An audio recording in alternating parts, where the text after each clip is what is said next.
What has always fascinated me about the church in Iraq is its history. It's one of the most ancient churches in the world. Church leaders invited me to participate in services that have been held for centuries and started long before the church in my country even existed. But in the summer of 2014, this ancient church was hit hard. The terrorists of the Islamic State violently took over the Mosul area. Not long after, they managed to empty the area of Christians. These Christians have been living as refugees in their own country ever since. Traveling to Iraq, I've often wondered if the church would survive this setback. Is the church in Iraq on the brink of extinction? When we enter the premises of Marliya Church, I would almost think so. We find a group of Christians preparing to emigrate. They are not the only ones. The recent events have accelerated the exodus that had been going on among Christians for years. Father Douglas struggles with the issue. Because I love my country. I do. In love with my country. Even what happened, I still in love with my country, and no one can push me to hate my country at all. But when I don't find a place in my country, so let me find a place to my kids. Not far from Marliya, we find Father Thabet, the church leader in Karamlas camp.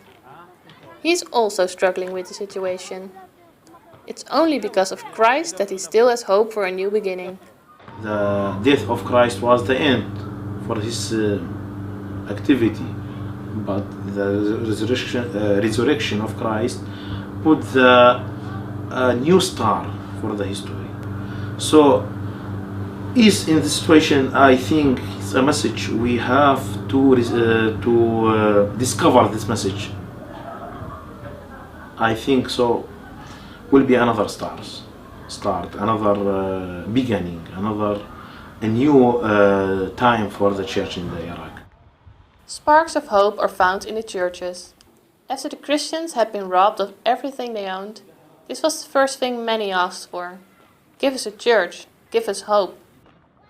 Maybe the first sign of a new beginning is the fact that due to the situation, many displaced Christians have shown a renewed interest in the gospel. In Karamlas camp, they've had a tent church for a long time. Now they are building a porta cabin for church and school activities. I am a Christian. The Bible is fundamental of our faith, our life.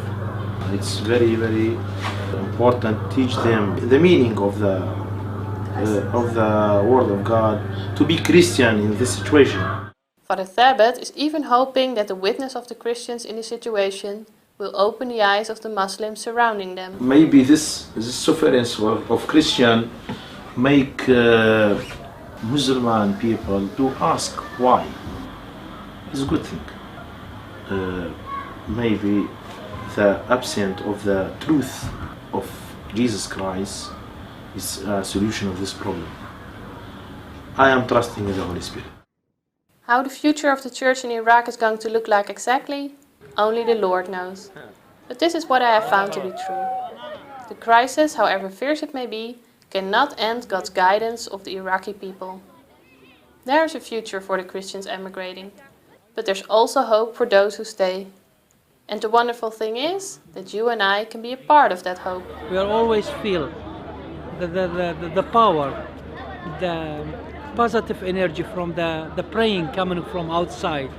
Even the post, even the small prayer, even just they say, we are with you. We don't have many to offer to you, but you want to be sure that we are with you. To us, actually, this is a big issue.